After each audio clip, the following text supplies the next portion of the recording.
Good morning, Commissioner's office. Good morning. Are you that piece of shit that lets illegals run loose in my country? Her voice was high-pitched, with a pinch of nasality. Her bottled-up hate was aimed at me. Excuse me? You spics? You wetbacks? You need to go back. And with that, she hung up the phone. I cautiously did the same, my arms still shaking from the boiling blood like bubbling water hot on the stove. My palms, though sweating, were cold. Illegal? Not been called many names, but something about illegal, like if existing was against the law. And I'm Puerto Rican, we're supposed to be citizens. The phone rings again. Good morning, Commissioner's office.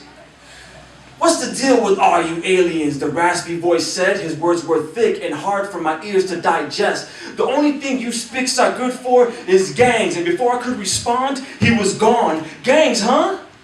Now, I've been to Puerto Rico and ain't no Latin kings, and El Salvador didn't start the MS-13s, and GDs and bachelors weren't born in Africa. That shit probably stamped made in America, the result of miseducation, oppression, suppression, failure of American dreams. The phone rings. I pause this time.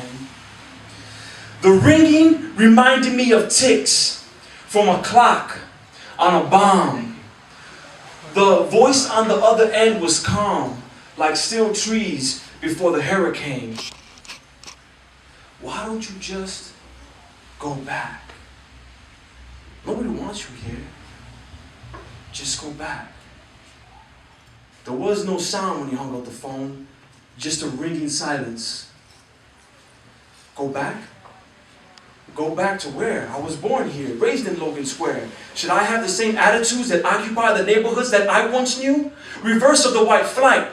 Property values drop while rents rise. Welcome to a brand new gentrified Pilsen Heights. Neighborhoods we established now turn to our districts. And everybody loves the way that it's just so ethnic. Sons and daughters of Republicans moving in while their families vote for those that tell us to go back. Go back to what?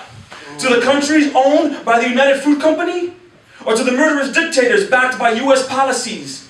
And then you blame their families for escaping those atrocities. Do not neglect history that since the beginning, humans have always migrated. Whether by choice or by force. And I will not neglect history too.